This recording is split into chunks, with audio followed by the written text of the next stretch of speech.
Well, day number 2. Today we're heading to the Oman border. Again, a very early start, and it's a bit of a journey. So I've got my Labors of Hercule podcast on nicely. The AC is set just so, and I'm going to enjoy the drive this morning as we head into Oman to Musandam. First on the agenda is the border crossing. Of course, that is sometimes smooth, sometimes a little less smooth, but it's usually smooth. And then we go on to a Dhow. We do a Dhow trip until about, I think it's from 10 until 2. So quite a nice Dhow trip. If we're lucky, we're going to get to swim with the dolphins.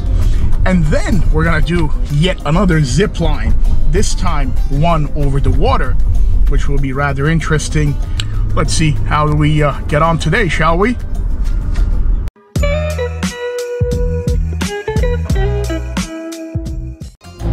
Well, here we are at the border gate. The departure hall is just over there. All you got to do is submit your papers. Very quick. Mine literally took under a minute. They look at your milkia, they look at your papers, your passport, and then off you go. And then I'm going to show you. See, the cars are all neatly resting over here. Array of jeeps. My journalist and influencer colleagues are inside doing their paperwork. I got there first, and then afterwards we're going to go through these gates across. First gate UAE, second gate Oman, and then off we go into Oman. So there'll be another check over there most likely, but I thought I'd show you. And then in the meantime, let me show you this beautiful scenery you've got here. The mighty Hajar Mountains, if I'm not mistaken.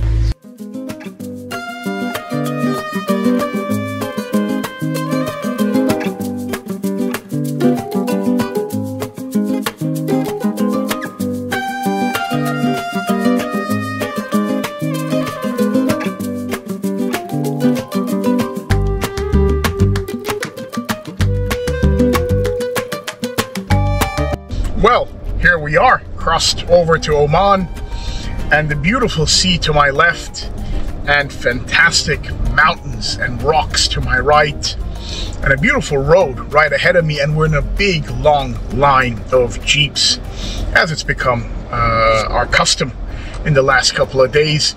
Now we're going to be heading straight into Musandam, but in the meantime, let me show you the beautiful scenery on the side.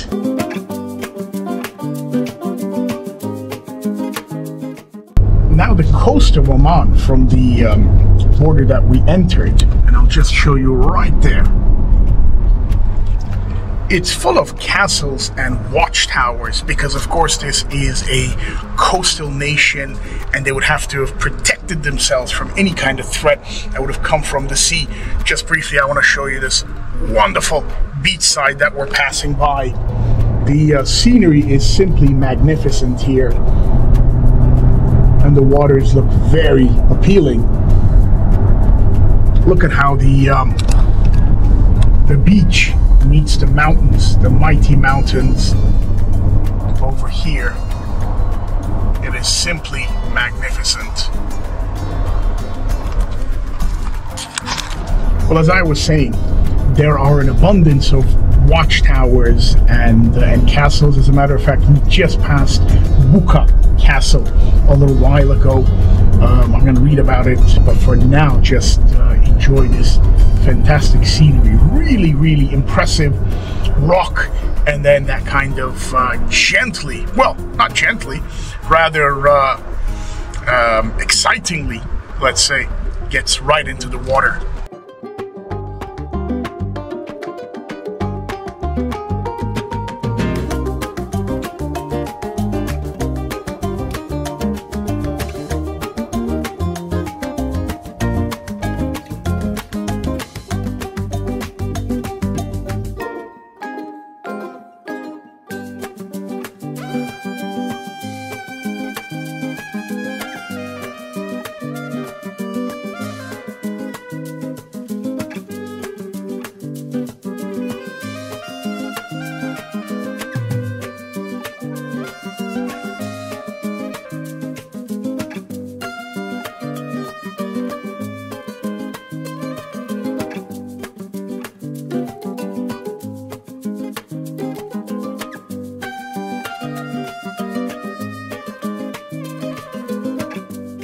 here we are on the Dhow itself, cruising in the beautiful Musandam Peninsula. And shortly, we'll be looking to see if we can see some dolphins here. And then, of course, go for a dip. But it is slightly warm. But once the boat gets going, it's actually quite nice.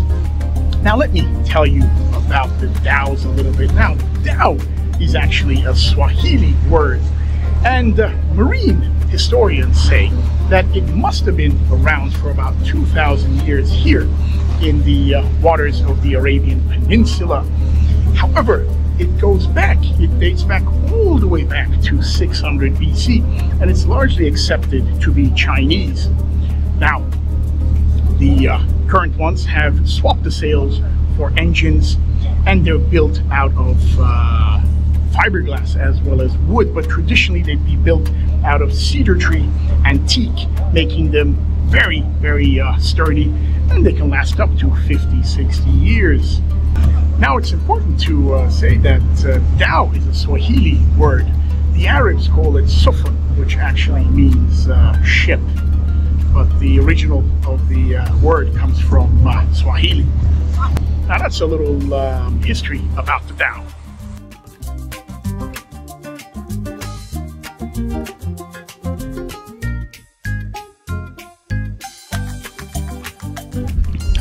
Now, we've just docked here. You can feel the peace and quiet. I'm going to show you the pristine waters that remind me of the Aegean coast of Turkey. This is simply magnificent. And where we've docked right here is actually called Telegraph Island, and there's a very good reason for it. Let me show you Telegraph Island here. Now, I've managed to come over the elements. You see our Dhow is down there, and I've come up here. I know it's a little bit windy. Now I'm thinking I should have taken my microphone, but anyway, I think you'll be able to hear me. I'm here right at the top of Telegraph Island. Now, Telegraph Island, the reason it's called Telegraph Island is because in 1864, the Brits built a telegraph system here. I'm guessing a telegraph pole and a station, and it would serve as the halfway point for the fastest communication between the British Empire and India. And it would take around 4.5 to 5 seconds for that signal to come over here, and it would be relayed over to India, providing the fastest way to communicate.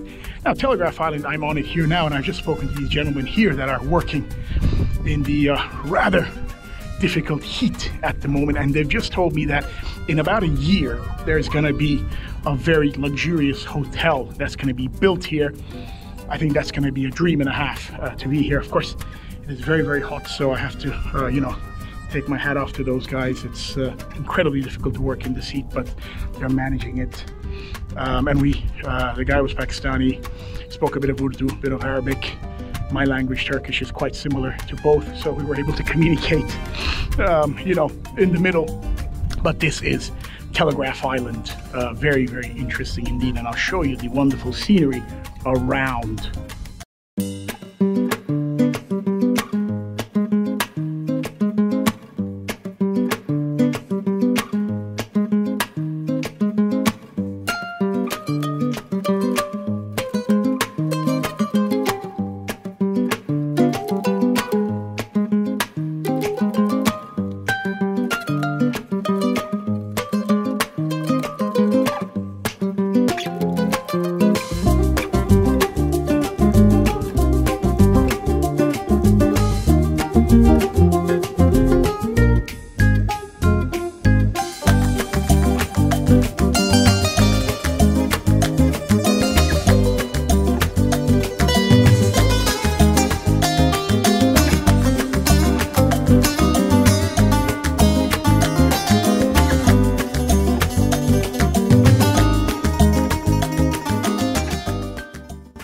My next stop is the meticulously restored Khasab Castle, one of the many along the Omani coastline.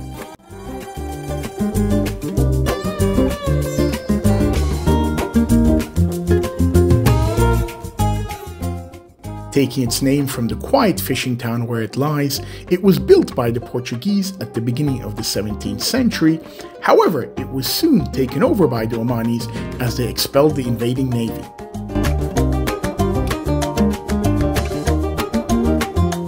Throughout its history, it served as a key seaside structure to fend off potential invaders.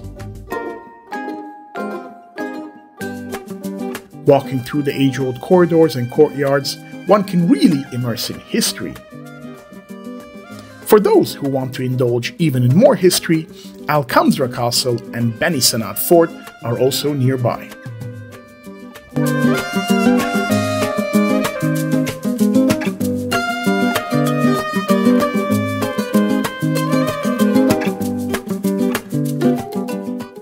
Doing the zip line one more time, this time with my ski goggles on. This zip line, while it's not as long as the other one that we did in Ras Al Khaimah yesterday, it is actually the longest over water. So you go over some rocks and then over some water. Very much looking forward to it. Go! Go! Go!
Hello. Welcome, bro. Thank you. All good? Very good. Thank you very much. Is that a speed camera? No, that's good.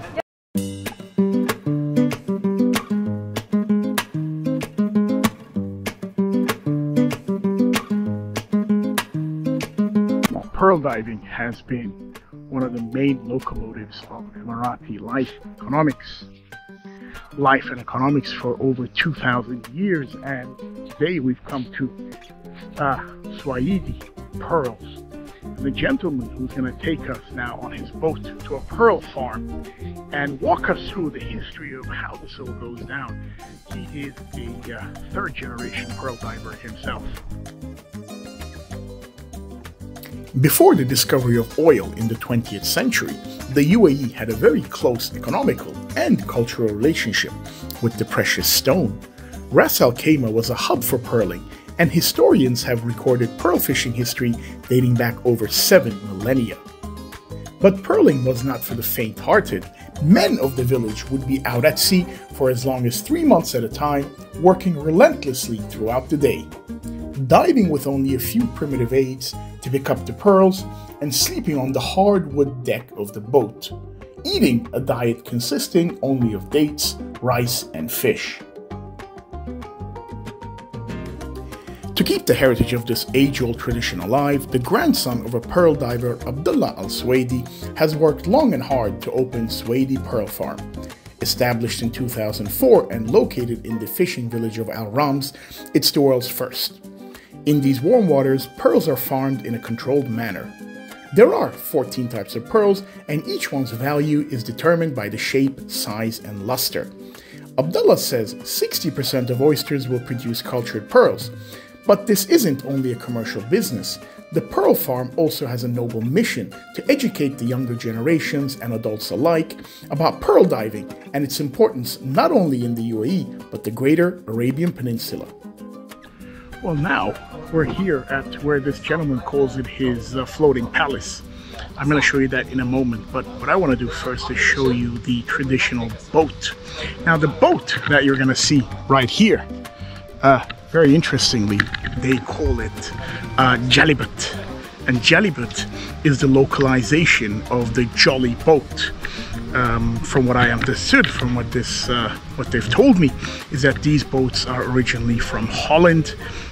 They're kind of river cruisers with flat-ish or slightly kind of bent bottoms, and they came here many years ago. So the kind of localization has become Jollyboot, but they're actually called Jollyboats.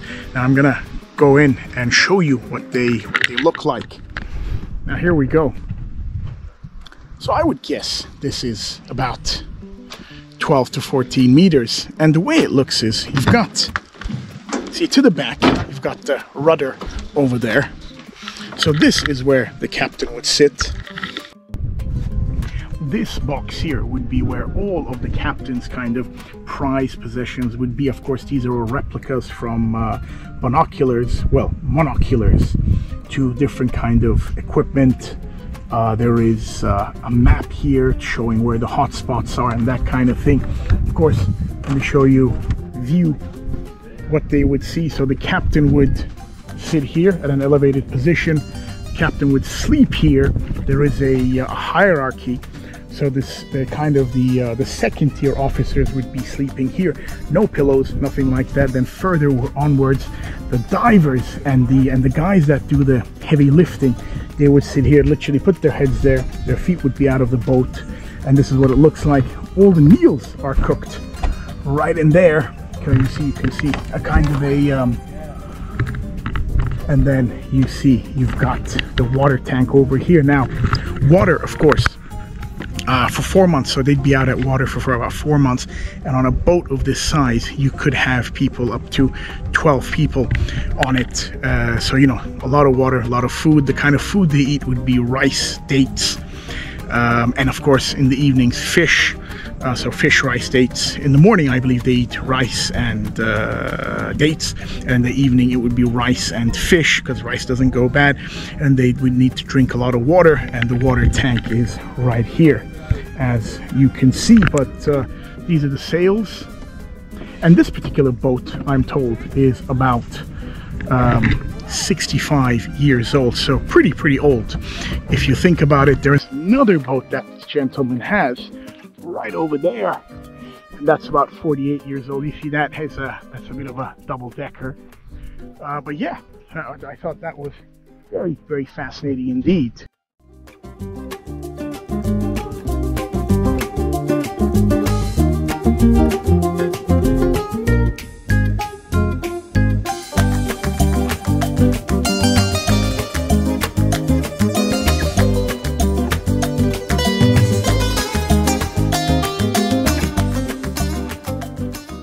Now the center is very interesting indeed. So you've got different sections where kids, adults alike, can come and can really learn about pearl diving. And I'm going to flip the camera around.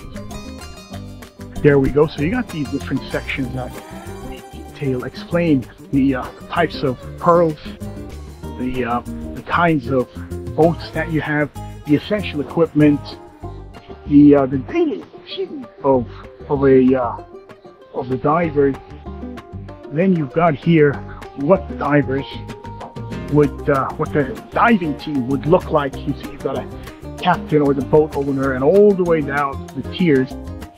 And this is how it was. So it was very simple. You see, nose clip, something to collect the pearls in, big stone to pull you down. So very simple indeed. These are kind of the seasons, and here is what the gentleman calls is his palace, but floating palace. Is very interesting indeed.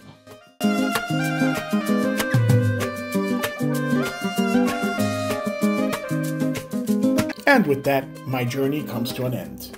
I'm convinced that these lands are a living tapestry of history and modernity, and that these 2 episodes don't do it justice to the array of sights and sounds I still need to explore. Whether it's the Nature Emirate or Oman, these are places where ancient civilizations and contemporary ambitions coexist harmoniously. Until next time, farewell to you all.